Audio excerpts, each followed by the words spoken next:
For more than 30 years, our next guest dedicated his life to educating kids in the Walled Lake School District.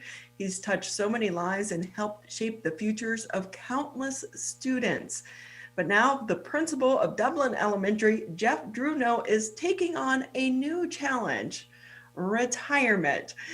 Joining us now on the MegaCats is the former principal. So you're only a few days into retirement, so I'm sure things are going pretty well right now. So far, so good. It's amazing how you start to learn or try to learn new routines and just a new way of life. It's been fantastic so far. So before we talk about your future, let's talk about your past. How did you even get into education back in the day? Oh gosh. As you may or may not know, I started my schooling way back in the 1970s in Walled Lake schools. And I think during that time, my parents, my mom in particular, became active in the school. She was really active as a PTA president. She was active as just a mom, engaged with school every day. But eventually, when I got to, it was about 5th or 6th grade, she got a job in my school way back at Oakley Park Elementary in Walled Lake. And she worked in a special services classroom right across the hall from my classroom. So I begged my teacher to come, let me go back and forth into the classroom and volunteer when I could. And, from there, I think, that's how things started with me. I started to connect with kids and working with kids, and really found enjoyment with that, especially those kids with special needs. And then because my mom was so involved at school, she had lots of teacher friends. So, I grew up knowing a lot of my own teachers and a lot of my mom's friends as teachers. So it was just kind of a natural fit for me to grow up and I knew exactly what I wanted to do when I graduated from high school. I was going to go to Eastern and I was going to become a teacher because that was kind of my destiny, I guess. So right now, we need so many educators to go into the field. It's a very challenging time, but even more so, we need male teachers. What advice would you give to people considering going into education? Wow. I was very fortunate at the time when I was hired in. They were looking for guy teachers or male teachers, and it was, pretty difficult actually, though, to get jobs. You're right, though, there's such a shortage right now. I think my advice would be to go above and beyond, and really know what you're in for as a teacher. It takes a lot of dedication. All jobs do in one way or the other, but you're going to be touching the lives of so many people in your career. And you got to go into it really realizing that it is not a 9 to 4 job every day, and I really truly believe that. I always tell my, the student interns and the young teachers that I helped mentor and guide, do everything you can above and beyond, because, it's so important. And you know what? Our kids are watching and they're listening to what you do, and they will notice those things right off. And so will other people, as they're hiring and things, they're going to be watching for those dedicated people. So I think, going above and beyond is really important. Doing whatever it takes is super important. That would be my advice. You're entering your career after one of the most challenging years that I'm sure you probably have ever experienced as an educator. What lessons do you take away from the past year?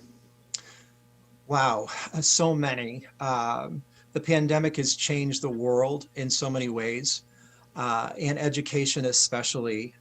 What I have learned is a number of things. Number one is all of us need to slow down a bit. Our lives are hurried. We have to have everything fast and now. What I've learned is that's not always the case, is that everything does not have to be so hurried in our world, especially with kids, with parents and teachers. That's one thing I've learned, is we need to slow down a bit. Another thing I've learned is that kids are I've always known it, but kids are the most resilient creatures, and we as adults need to learn from them a lot more. And I think that's what I've learned is that even though kids have been back and forth with online learning and in-person learning, they are super resilient. I think we've also learned that online learning is not going away, and there are so many things within the realm of online learning that we have learned, our teachers have learned, I have learned, parents have learned, and kids, that my hope is that we don't lose that learning that we have gained. The way we do business in schools has always been, one way, in person. We go to meetings, we travel from place to place, but we've learned so much about how we do business in schools, and that's something else I think we've learned, that we could even be better when things get back to normal, with what online learning and parenting and teaching has taught us. Yeah, we've been incredibly lucky that we've gone through the pandemic and the technology age that we're living in right now. Because could you imagine if it was back in the day and you had the rotary phone? Right, Right. right, absolutely. So there are Yeah, blessings in all of this. absolutely. And it's pushed us to learn ourselves more, and to think out of the box and make mistakes. I always say fall forward, make mistakes, fall forward, but learn from those things. I think we've all become more resilient that way too. And we've also learned that, we have to give each other grace in all of this, because of that learning.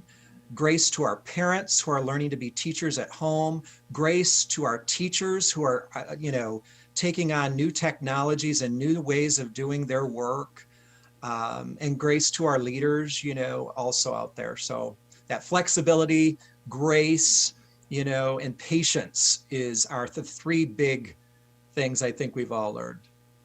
For more than 30 years with the Walled Lake School District, I'm sure Yes. it was like a roller coaster ride at times, full of highs and lows. What were some of the highs for you? Oh gosh, I think all the way, I think it was 33 years in total that I was there in Walled Lake. But, as I was a kid there. And I think, to me, the high points have always been um, the kids, and working with so many different kids. Being there 33 years, I've had the opportunity to move into different positions and work in different capacities. I've been in over 8 buildings in Walled Lake, and Walled Lake is one of our bigger districts. So one of the highlights for me is always has been the kids. But when I was a media specialist for about 7 or 8 years. In the middle of that 33 years, I was able to be creative, and do simulations with kids, and those were in the best of times when we were funded well in schools. We had the people to do what we needed to do.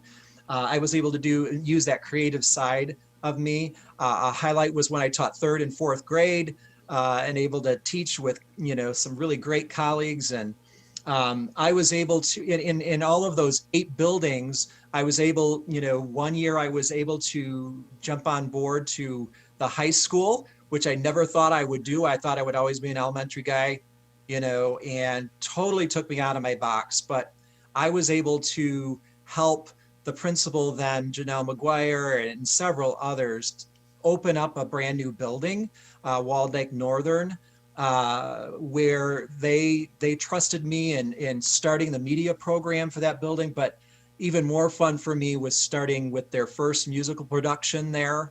I directed and just staged their first big musical there on their stage.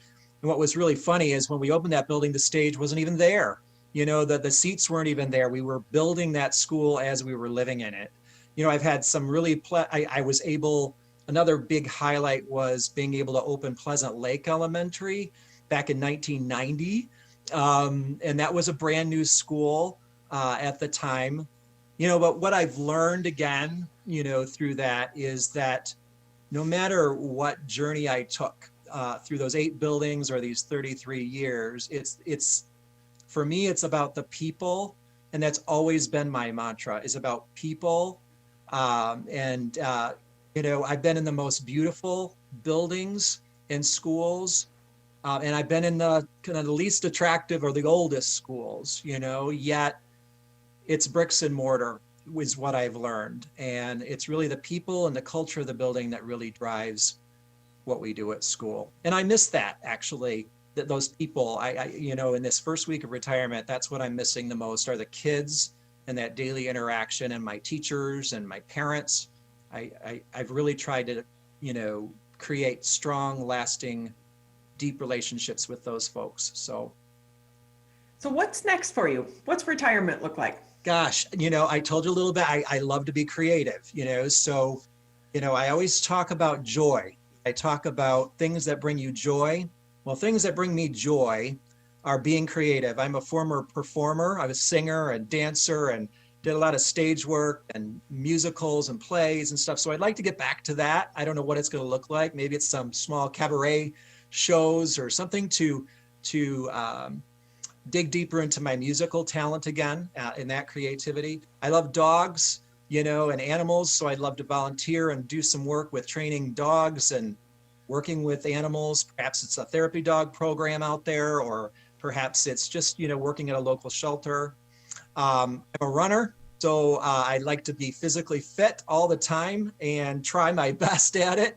But I would like to just work out more and be more physically fit.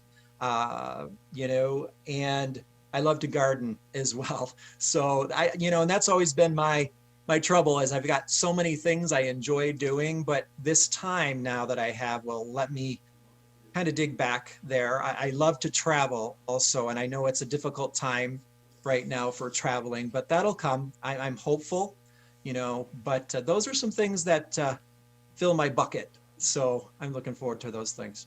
Well, I'll tell you what, if you get bored, you can always come work in my backyard, because I Okay. definitely have a black thumb. You Okay. can always come help train our dog, because she's a rescue. And while she's getting a lot better, she still has some issues. We've had to take her to doggy training. It's been an Sure. adventure. And Okay. plus, if you could teach her to run with you too, so that when I try to run with her, she doesn't, take me that way and that way. But she's like That's right. 65 pounds. So That's right. there's a And lot of work. remember, a tired dog is a good dog. That's what I always tell people. A tired dog is a good dog. Well, I am certain that retirement is going to be great for you. Thank you. And like they say, once a performer, always a performer. So I'm sure it will take you no time to get back to what you love. But for all of the people over at Walled Lake, I'm sure that they are sorry to see you go, but they wish you the best as well. Yeah. Thank you so much for taking time with me today. I just want to give a shout out to everybody in Walled Lake. They've been great. I can't tell you what a wonderful journey it's been, over 33 years as an employee, but as a kid growing up. And that's my hope moving forward, is that Walled Lake continues to do what they're doing, putting kids first. We talk about every child every day in Walled Lake is our motto, and I truly have tried to live into that every day. And that's my hope, is that moving forward with everything that's out there going on, is that we continue to focus on every child, taking them where they're at and moving them forward, because they all come to us at different places and spaces. So I hope Walled Lake, I miss you guys, but keep taking care of our kids, because they are so special. Well, we wish you the best in retirement as well. Thank you so much for having me.